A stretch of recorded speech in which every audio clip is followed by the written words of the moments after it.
What's going on, everybody? Josh O'Leary here, Survivor Digest. That's right, Survivor Season 50.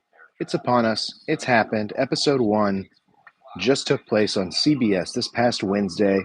It is Friday, right now, February 27th, 2026. And I'm Josh O'Leary, and we're going to get started. I got my notebook, my classic Survivor notebook. I'm about to run out of some pages in this thing.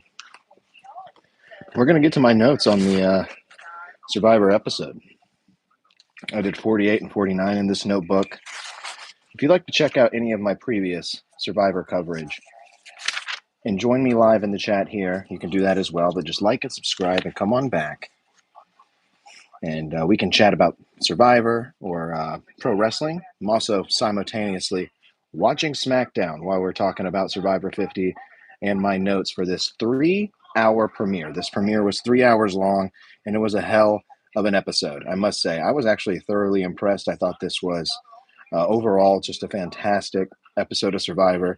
It got me pumped up. It got me jazzed and ready to watch more and more. I was glad it was 3 hours long. It definitely outshined a lot of the 3-hour programming that I normally watch. Normally I'm watching 3-hour SmackDowns, 3-hour Raws, and those things can drag on and on and on. Survivor 50 did not do that. Survivor 50, episode 1, 3-hour premiere, nice, smooth flow. And I even liked how it kept going after Tribal. I thought that was a nice touch. How it kept going, and we'll get into all of it here because I got my notes, guys. Got a couple pages here of notes that I take during the episode. And the first note that I have here, guys, is Russell Hantz was in the intro. I was just shocked to see Russell Hantz in the intro. They started throwing this old throwback up on the screen for us to watch of, all the previous seasons of Survivor. And there was Russell Hantz. I wrote it was very epic. And then we even got other than Russell, we also got an appearance from Keith. Keith's last name is lost on me here, but rest in peace to Keith. We also got a Wilhelm scream. I heard a Wilhelm scream in the intro there. And then, just a shout out for the proper respect to Russell Hantz and all the previous Survivor players that I'm sure felt snubbed not being on this season. Human in Disguise. What's going on, Human in Disguise? Hey, what's going on? Kelsey? What's going on? Hello, everyone. Thank you for joining me in the live chat. I'm talking Survivor here tonight. Episode 1 of Survivor, Season 50. And I've just kind of kicked it off talking about how epic this intro was. This was a very epic intro here on Survivor 50. And I liked the shout outs to Russell Hantz and all the frowned upon survivors of yesteryear. Even so, in this intro, I thought it was pretty good. We had an amazing coach speech to finish all of this off, to finish off our huge intro. And I was like, oh man, things are looking good for Coach. Things are looking on the up. It's almost as if Coach, is the star. It's almost like he's the star of the season. Do you like Hello Kitty? Oh yeah, I do love Hello Kitty. I have a 4-year-old who loves Hello Kitty as well. Definitely was a sick hype video to start the show. Dude, it was so good, Nate. It was so good. Let's be real. That thing was so good. It got me hyped up. Like, I felt like going and skateboarding afterwards. I felt like going and hitting the streets. Like, it got me that hyped. And then we get our typical Jeff Probst intro speech here, and explaining why the players are here. We all know why we're here. Survivor 50. If we don't know by now, what are we doing? Jeff catches up with Jenna, right? First one he catches up with is Jenna. Who's my favorite Hello Kitty character? Karopi. Just me. That's me. My daughter's a big fan of Pom Pom. I'm a Karopi guy, right?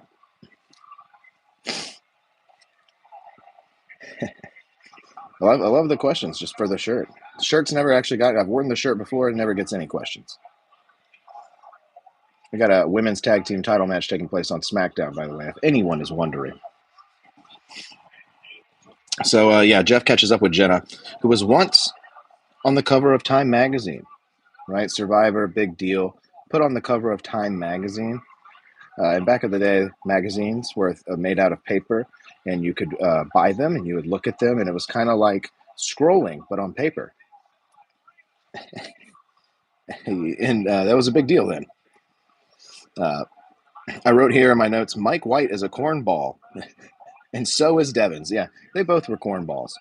These guys are so cornbally to me. I mean, I understand that they got their fans and people love them, and they're super over, and their own little bubble of fans. These guys annoy me. Mike White, Rick Devins, Christian's pushing it sometimes, but Christian gets away with it because most of the time he's pretty he's too witty to really hate on. What's your favorite? Oh wait, mine is My Melody. Oh yeah, My Melody is very popular in the house too. Don't get me wrong. She's got one of the My Melody caps. She puts it on. It's got the little ears. My daughter does. Thank you, Kelsey. And Mike White six pack. Oh yeah. Oh, let's talk about that Mike White six pack. It is disgusting. It is gross. That is not a natural six pack. That shit looks weird. It's bulging. Like it is not natural. This dude is drinking wine and taking roids. That's what that is. That's like the gut your uncle gets because he drinks too much alcohol. You know, he still works out and does like a tough job. Like your uncle. He like works like a 5 a.m. to like 6 in the evening. And then he comes home and drinks a shitload of beer. So he's got like a six pack and a beer gut. Yeah, that's Mike White. That six pack was disgusting. And I'm appalled by it, Mike. Him and Devins are cornballs, though. That is one of my notes. Sari, a true OG, number one Hall of Fame, first ballot, baby. Great speech. Sari gave another great speech. We're getting speeches from all the big heads here, it seems like. And then we got a speech from Coach as well. Coach 4.0, as he likes to be called here, Coach 4.0. Everyone's a 0.0 here. Everyone who's playing again is a 0.0. You got, Q 2.0, Coach 4.0, Ozzy 6.0, whatever the hell. A lot of 0.0s, right? I'm surprised Daniel Tosh isn't playing.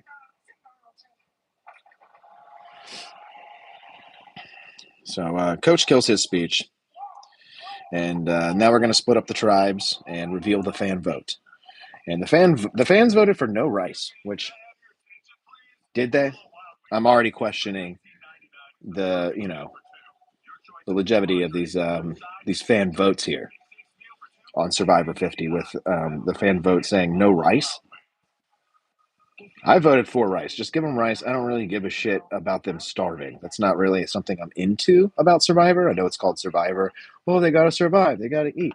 I want to see them mingle and kringle, right? I don't want to see them starve. I would like for them to have a little bit of food so I could see some gameplay. And they give them no supplies as well to start. I wrote that's pretty lame. And then we get to a challenge here, and this is a challenge to start us off. I wasn't sure what kind of challenge it was. I missed the announcement on what kind of challenge this was. But it's an obstacle. It's an obstacle course that ends with a puzzle, like all Survivor challenges are, right? And then we get Camilla under the sand forever, trying to dig herself out there. These are my notes from the challenge. Christian, a freak at the puzzle. Like it looked like Christian was probably looking at that puzzle for like 5 minutes before the challenge started, and then came in and just like took over, right? You know what? I almost forgot. Let me get a proper background going here. There we go. Now we're good. Just in case I move off screen, we have Coach with us. Now things feel right. So yeah, Christian, a total freak on the puzzle. As per usual, opening challenge. This is Christian's go-to. This is 2 times in a row that Christian has been an absolute monster and decimated the opening puzzle. And then Kyle and Kobe, they're in the lead for Batu though, and way too much so because Batu is going to win here. And they win Fire and Flint. That's right. So it's all for Fire and Flint. This is all for your Fire and your Flint. And then Jeff announces that it's going to be a journey. We're going to go on a journey for the supplies. And I'm like, for like a pot, a machete, all that stuff. And I was like, oh, snap. So one person from each tribe has to go on a journey, even the winning tribe. Now, I thought this was kind of weird. I thought the winning tribe here shouldn't have had to send a person. I thought they should have just got Flint and their supplies and then moved on.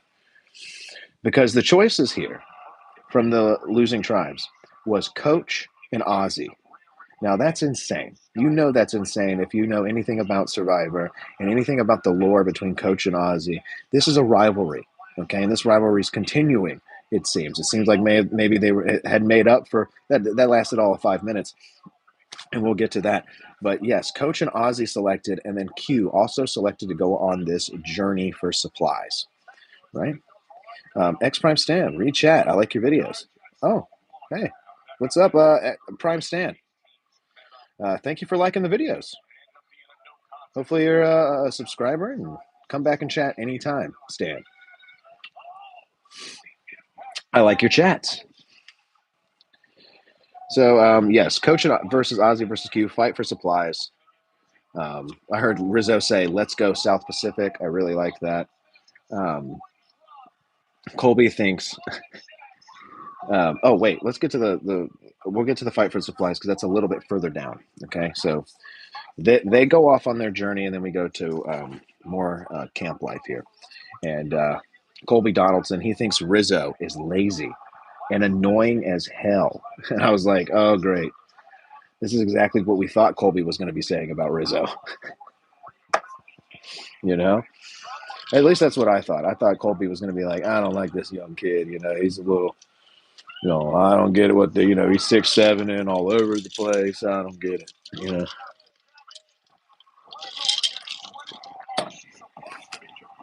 So Colby's annoyed by Rizzo. And Rizzo has a quote in here where he's talking to Colby and he says, hey, Colby, carrying like 50 bamboo or a bunch of bamboo back to camp, being a provider, that's not going to let you win nowadays. As if Colby doesn't know. As if Colby's not in the know anymore. Right? He only played 3 times before this, Rizzo, and 39 days. And I understand the game's sped up now, but really that's it. The game's just sped up. It's not as much as a drag, They've worked out the kinks and they're able to speed it up now. Thanks, COVID. Yeah. So Dee says and acknowledges that she's the most dominant winner of the new era. Now, this is widely accepted by a lot of the Survivor audience online. They say Dee is the best winner of the new era. I disagree. I think it's Savannah. Savannah is my favorite winner of the new era, dominance-wise. And she didn't have to be, she didn't have to drag some guy along the way, some like fake love interest along the way. I don't know. That's not my favorite winning game plan. So she acknowledges that she's the most dominant winner of the new era, which good. You're self-aware. Mike White, here he is again being a goofball strategist. Mike White's like, I'm going to be goofy. I'm just going to be goofy, right? And then Mike White, oh my God, not only does Mike White have a disgusting alcoholic six-pack, but he also had the nerve to sit there and cry about how it's so hard to be a millionaire that directs White Lotus on HBO. Like, what a fucking, yeah, what a turd.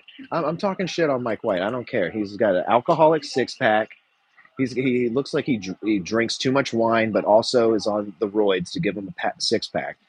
And then he just wants this, and yeah, but then he wants to sit there and cry and be like, it's just so hard sometimes, having to direct these Hollywood HBO. Like, shut up, Mike. You're gonna be the first one to cry on this season, and it's because you're too rich.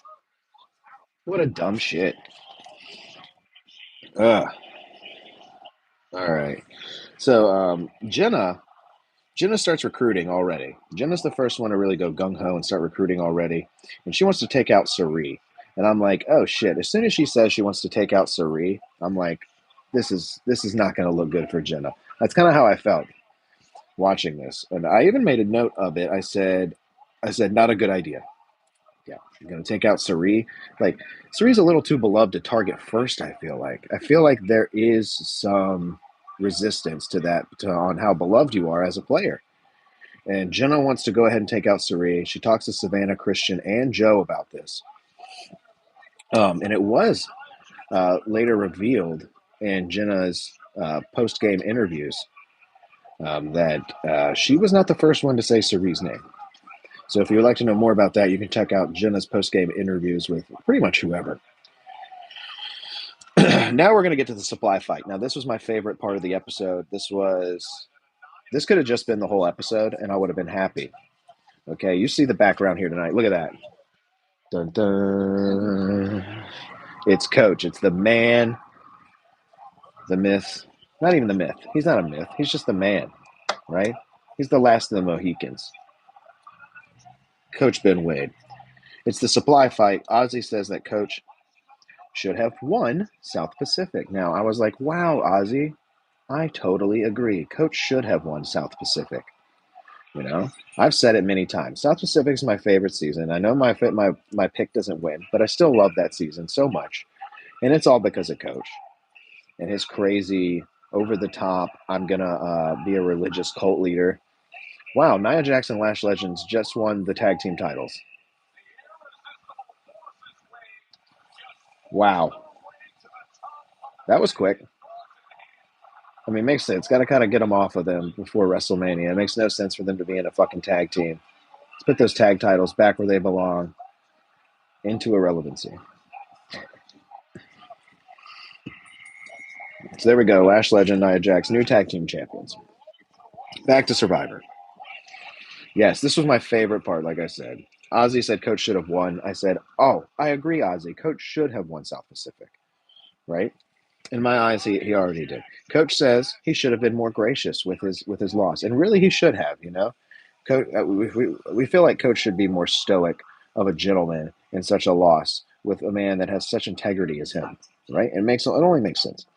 So Coach says he should have been more gracious. Ozzy has not lost a step when it comes to the challenge, though. The challenge starts, and Ozzy is a total freak. This guy is going a million miles an hour, way faster than Q, way faster than Coach, of course. Coach a lot older than these other two young whippersnappers. Really, Ozzy a lot older now than the last time he played. So, Q really the youngest out of the trio here, but Ozzy just throwing all these guys into the dust. Ozzy Luth hasn't lost a step here when it comes to Survivor challenges, and he's fast as hell. Coach stole the key. Now this is the big deal. Ozzy was trying to get this key with like this makeshift pole, and it was such a dangly little limp pole. It was a horrible horrible attempt, and he got this key to drag off eventually after throwing out his back and pretty much doing all the work. I'm not sure what Q was doing. It didn't look like Q was close at all, ever. Um, but Coach said from the beginning that his game plan was to kind of sit back and try to drag it across once someone knocked it off. And that's exactly what Coach did. But Ozzy made it seem as if Coach had betrayed him again. This is South Pacific all over. Coach had betrayed him again and not let him just have it.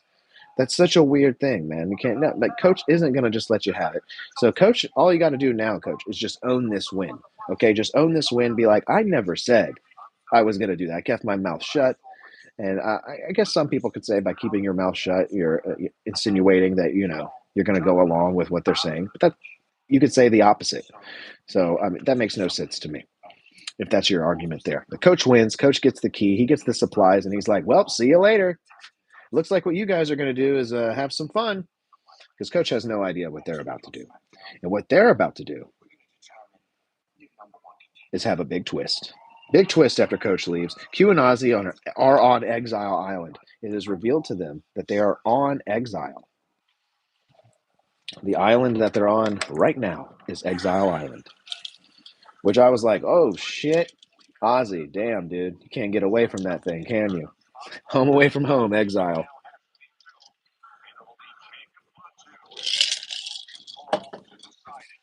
There we go. Q and Ozzy going to spend the night on Exile, away from their tribes. Coach gets a coach chant upon his return, like a real coach chant upon his return back to camp.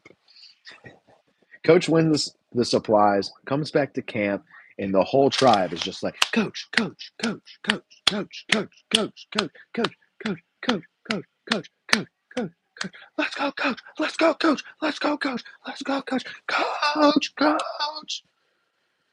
They're going crazy for Coach, right? There was a "This is awesome" chant, right? It was like wrestling, but he did get a big chant, and then it totally was squandered because Coach reveals that he has a toe ring that he has had on since 1988. So Coach toe ring, and he put it on Charlie. That was Charlie's big moment this episode, was that he wore Coach's toe ring for like 5 seconds. Coach does seem like the type of guy that would have a toe ring, so I'm not too shocked about that. But yes, Coach and his toe ring. Very funny that that's a highlight for someone on the show, wearing Coach's toe ring. Chrissy tells Coach she's not cool with Dee because she won the money and blah, blah, blah. Chrissy seems like she was playing a little bit hard here. This is all we got from this tribe, really, besides Coach. We didn't get a lot from this tribe, besides all the Coach stuff. But we did get Chrissy kind of talking to Coach and kind of being a little too over the top, in my opinion. A little too bug-eyed, like, we're cool, right, Coach? We're cool, right? And I don't know if Coach is going to gravitate towards that or not. And then we go to Devins and Christian, right? We go to Devins and Christian, who are looking for idols and bonding as the two nerds on the island, right? This is Team Nerd, and Team Nerd here is going to start recruiting. Last season, on season 49, we had Team Mean Girls. We're all about Team Mean Girls. We really liked Team Mean Girls and Rizzo and Savannah. We don't like Team Nerd. We're not about Team Nerd here, okay? Cornball Rick Devins and Robot Man Christian Hubecki, they're recruiting. They're now taking applications, right? They're bonding a lot. You know, it almost seemed a little romantic in a way. I mean, they were getting really close, these guys, and they're going to recruit in Emily right away. Right? Emily looks like she'd be the manager at a Verizon Wireless, right underneath Rick Devins. Like they're the code team at Verizon, and so Emily comes in with Team Nerd, and that's not surprising, right? So Colby is trying to play quick. We see him out there trying to play quick, and he brings in Kyle, Genevieve, and Stephanie. Now, this at first when I saw this, I said, "Hell yes, Colby! Building an alliance right off the bat. That's good, dude. You should be building an alliance right off the bat." The only thing is that this is all going to go for nothing. This is all going to go for nothing because, well, we'll get to there. We'll get there. But I did like that he was playing quick here and recruiting an alliance. And then Aubrey and Genevieve are silently clashing. Now, this was very strange. I saw people speculating preseason that Aubrey and Genevieve were going to be like on the same page, that they were going to be, teaming up like Team Nerd, like Rick Devins and Christian Hubecki. That's what they thought was going to happen, that it was going to be Aubrey and Genevieve as a team and then Team Nerd over there. But not the case, as Genevieve approaches Aubrey, and Aubrey's just kind of like, yeah, well, what kind of game are you playing? Like, very standoffish. And Genevieve only just returns the favor once she feels that energy. And this was strange. Genevieve even talks about it in the confessional and says that, there's some animosity there, some silent animosity. I don't know. It kind of reminded me of the Spider-Man meme. Seemed like them pointing back and forth at each other. Raj, what's going on, dog? Good to see you. Hope you're doing well. All right, we have, let's see. Then we have Ozzy and Q think they are leaving Exile, but there's a twist. And one leaves with an extra vote. And then the other one leaves with no vote. Now, I didn't really get this. I didn't get why Q accepted this at all. This seemed like it was only in Ozzy's favor. I know how it could sort of seem like it's in Q's favor, but it's all about how you sell it. It's all about how you sell it, and You have to do more work selling if you're Q, in my opinion, than you do if you're Ozzy. So he's got an extra vote here. Good for him, as all he had to do was convince Q of that, and it didn't take much convincing. Q got some supplies, but Ozzy got the extra vote. Yeah, so Q gets to walk back to his tribe with supplies, but Ozzy, he gets an extra vote. I wouldn't give a shit about those damn supplies. Christian makes fire with his glasses, with a few pair of glasses. Christian takes his pair of glasses and someone else's pair of glasses, and nerdily explains what he's doing there scientifically, and makes it very boring, and then follows it up by making it unboring by making a cool fire with his glasses, using the sun and his spectacles there, which I really liked. I like that from Christian, and this is where he gets saved by being the leader of Team Nerd. The leader of Team Nerd is the final boss, right? He is the leader of Rick Devens and Emily, like this Team Nerd trio. So awesome props to Christian for making the fire with his glasses. I really did like that scene. That was very fun. Cirie now gets wind of Jenna shopping her name around, right? And that's not good. Cirie got wind of it. And then we get a Ozzy and Cirie alliance. They form an alliance here. Now, these guys have played before. Cirie has actually voted out Ozzy in their first season. And, this goes all the way back to Game Changers. All the way up to Game Changers, really. They don't have the greatest history, Cirie and Ozzy, but them forming a bond here, an alliance here because of that, I think is very, very smart. And he tells her about his extra vote, which solidifies and seals their deal here. So I really like that. Colby tries to connect with Rizzo. Now he's walking back his statements about Rizzo being an annoying little turd. He's like, Rizzo's not that annoying, guys. I don't think Rizzo's that annoying anymore. I want to be his dad, maybe. No, I'm just... Rizzo does say at one point, he's like, you remind me of my dad or something like that. Rizzo is the second person to cry here. And talk about how he's Colby reminds him of his dad, which I doubt. Colby way too handsome. Probably just seeing. I would cry in the presence of Colby regardless. I don't blame Rizzo at all whatsoever here. But let's not go saying Colby reminds you of your dad. Okay, let's not make your dad have to jump through any hoops here to live up to Colby's standards. That's not very appropriate, is it, now, Rizzo?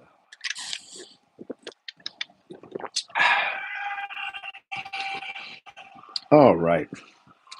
Here's the main event: Logan Paul versus Jacob Fatu.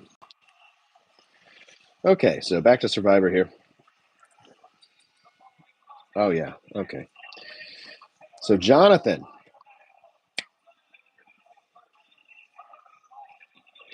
First time I've mentioned Jonathan here. Jonathan and Coach are tight, and you can really tell that they're tight. And John is targeting D. So we got a few people targeting D. A few different people are looking at D and saying, that's the most dominant winner. We got to get her the hell out of here. And that makes sense to me. It really does make a lot of sense to me why you would want to target D and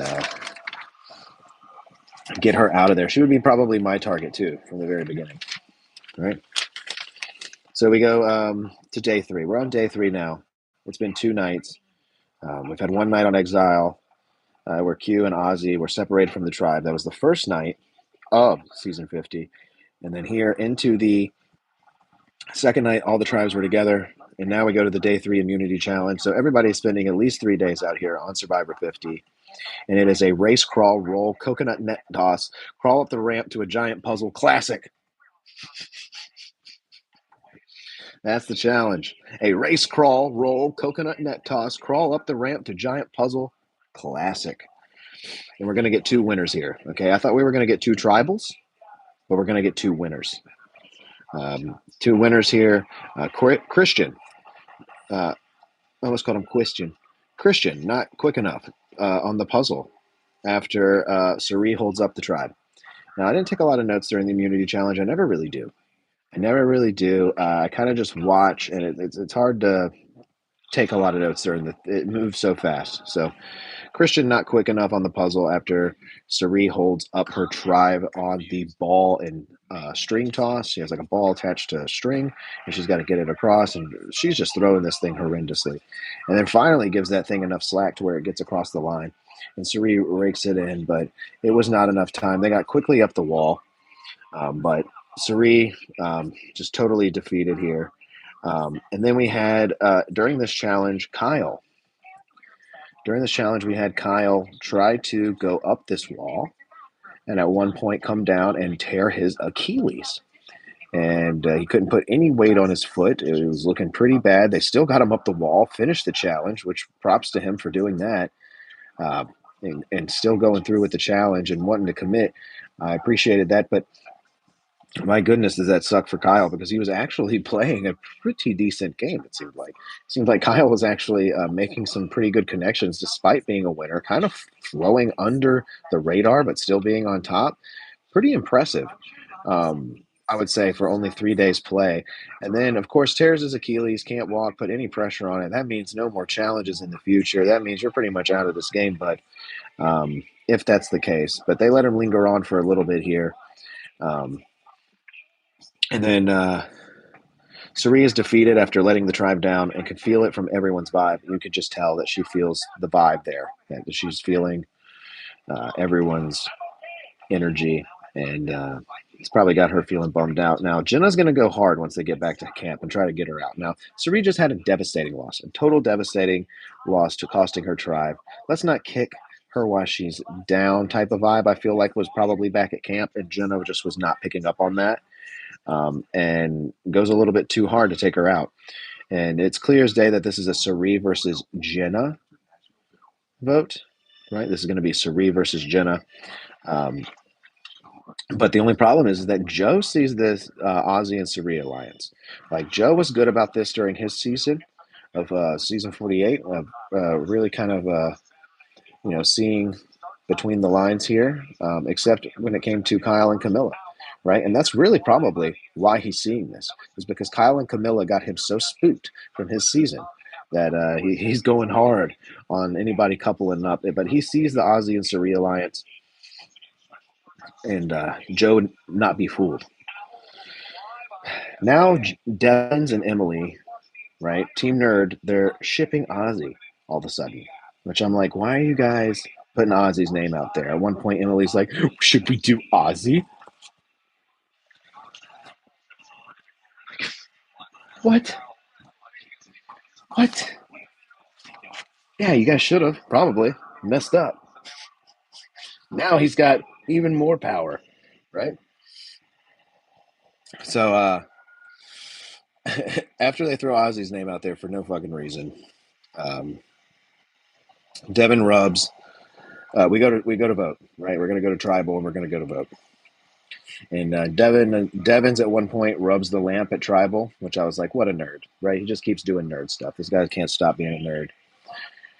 And then Jenna is promptly voted out by her tribe. She's the only one to not vote for herself there. And she votes for Suri, but the rest of the tribe gets Jenna the hell out of there. And Jenna voted out first. And then the show continues, right? The show continues after tribal because this was a 3-hour long premiere, a 3-hour long Survivor premiere. And what a premiere it was. Like I said, starting off with that opening intro to get us pumped up. I was still ready to go after this immunity challenge. I was ready for some more Survivor.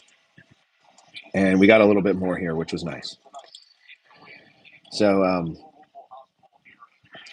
the boomerang idol, it's introduced here as Stephanie and Genevieve are walking around looking for idols. And Stephanie thinks it would be really cool to find one. Genevieve helping her out there. Genevieve's the one who actually comes across this thing in a log, and she opens it up, and it says, "Hi, I'm Billie Eilish."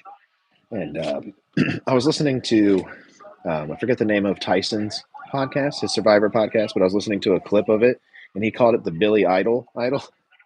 Billy Idol. Yeah, that'd be better. But it's just a boomerang idol. I'm not gonna say the Billie Eilish boomerang. Like, it's too much of a mouthful. It's a boomerang idol she finds, and I think this is a dumb idol. I don't know why people are putting this thing over. This thing is stupid as shit to me. I would be mad as fuck if I found this thing. I wouldn't even want it back. Like, who cares? Like, is this thing gonna even come back into play? Like, I gotta make sure I survive. Like, this is for way later on. Like, I don't care about things that are way later on. I'm trying to find things that Like an advantage, it's going to burn a hole in my pocket, like $100 bill. There's absolutely no way, me personally, that I would enjoy finding the boomerang idol, an idol that you have to send away to the other tribe and give it to somebody and hope that they get voted out with it in their pocket so it comes back to you. That's literally all it is. It doesn't give you any more pizzazz. You win it, and then you have to give it away to someone else and hope that they get voted out with it in their pocket. And if they don't, if they just use it, then oh well, you just don't have an idol anymore. So you really didn't win anything. You didn't. You got all excited to open up this thing that you have to give to the other tribe. That's dumb as shit. Why are people not shitting on this? I see people being like, "Oh yeah, this is pretty cool. I kind of like how it works. You could send it out there and like they're trying to think. They're thinking way too far down the line, way too far. I don't think this thing is going to really affect Genevieve maybe at all down the line. I could be wrong, but I don't think it will. I don't think it will. I think this is a dumb idol, and if Billie Eilish actually came up with it, then screw you. And but I don't think so. I think it's just more so them slapping a celebrity's name on it, and just not into it. If I found this thing and I had to give it to the other tribe, I'd be pissed, just pissed. But she sends it to Ozzy, so Ozzy gets a free idol. He's got an extra vote. Ozzy's raking in the advantages here. All he's got to do is not fuck up, which is kind of that's kind of Ozzy's MO. Is fuck it up. Ozzy kind of likes to to screw up. Excuse me. It's Ozzy's. It's one of Ozzy's favorite pastimes is throwing it all in the bin. Right? Not all the time. First time Ozzy played, he just got yuled out. Too much yule. Um, Ozzy now has two solid advantages, I say here. And then Colby versus Savannah in the stacking challenge. Yes, this was interesting. Colby and Savannah have to go on their journey, and it's just presented as a keep your vote, lose your vote. That's it. There's no advantage presented to the two of them at the time. It's just to keep your vote, you lose your vote. And Savannah and Colby have to do this like stacking challenge. It's pretty much Jenga. They're playing like Jenga or like Tetris and like try not to tip over game. That's literally all it was. Surprised this thing hasn't been patented by someone and they can't do this one. But it was fun to watch. Savannah had to go wide on it because she's not tall. Colby was tall, so he was going tall. But wide was probably the smarter strategy here as it tips over on old Colby. And, oh, hell, Debbie, I didn't know that was going to tip over. Colby, it tips over on him, and he loses his vote, which is not good. Not good for Colby, because you guys remember, I just said that Colby is in that alliance of who was in Colby's alliance? Let's go back and look. Colby is yes, Kyle, Genevieve, Stephanie. So Colby loses his vote. Kyle tore his Achilles. Now, and Genevieve and Stephanie are your only votes now. So, and wait, they had Q as well. They brought in Q as well, but Q also lost his vote. So, no votes there. It's 2 votes out of a trio, out of a group of 5. 3 out of 5 is not good, right? You don't have the majority vote anymore.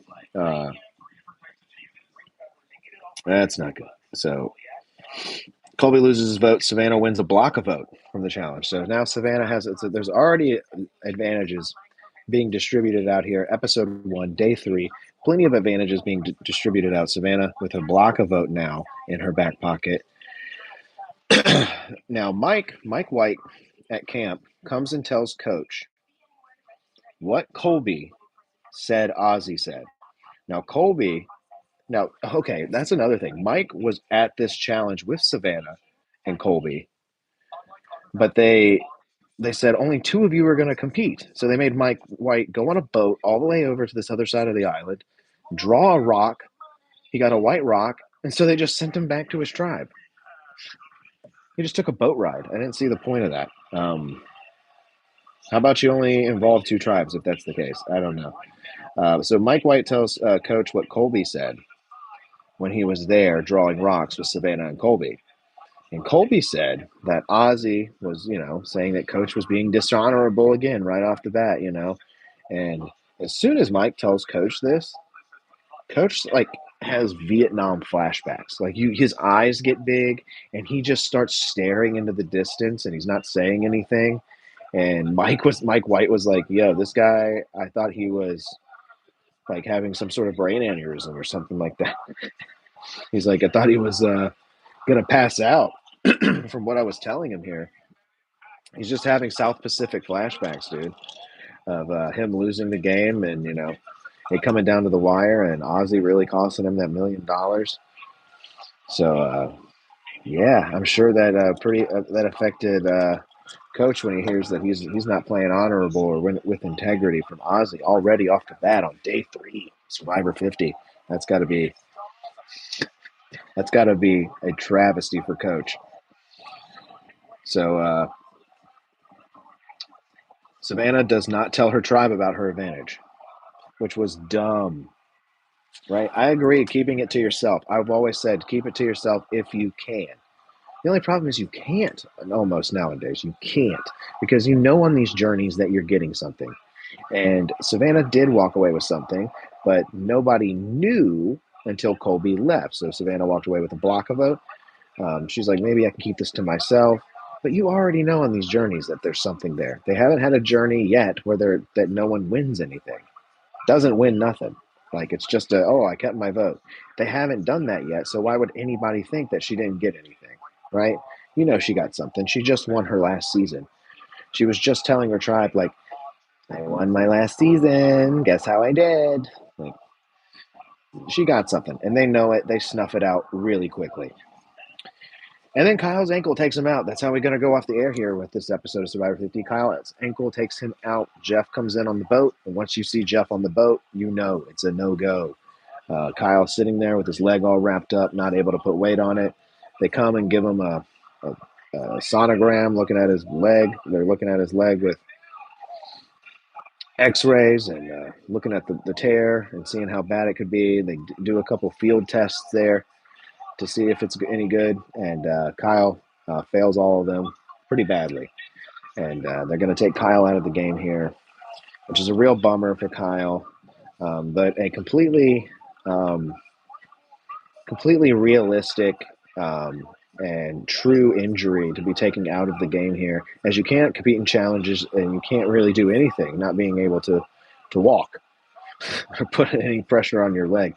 So a lot more realistic than that god-awful snake bite from last season at the beginning of the season between Jake and the snake. Okay, that shit was fabricated and fake as hell. We all know it. And keep things true to how they are, right? Survivor's got some pretty devastating challenges. That wall could have taken out anybody's Achilles. That snake, though, that sea crate was innocent. You sons of bitches. You sons of bitches. But yeah, that's how we go off the air with Survivor Season 50, Episode 1. I thoroughly enjoyed this episode. It got me hyped up, like I said, from beginning to end. That opening intro, you couldn't get much better than that. I thought it was very good. And then you had, Logan Paul's going to win here. And then you had, just plenty of camp life throughout, plenty of drama throughout. And things are getting spicy, and you're seeing alliances form. You're kind of seeing the alliances. In my opinion, you're seeing the alliances were already made. Like some of these guys, like Jonathan and Coach, you're not seeing really how they made their connection and why they're together. And it's mainly from preseason. Oh, there's the masked man. He's out here on SmackDown. Oh, and Logan Paul punched him. Uh-oh.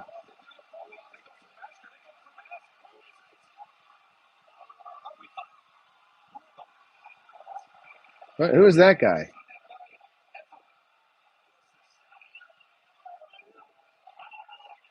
That's just some guy. That's the masked man, just some guy.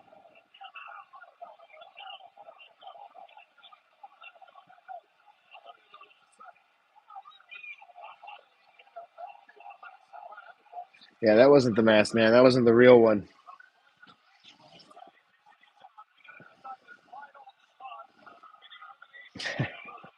And there we go. All right. Jacob Fatu's going to win now.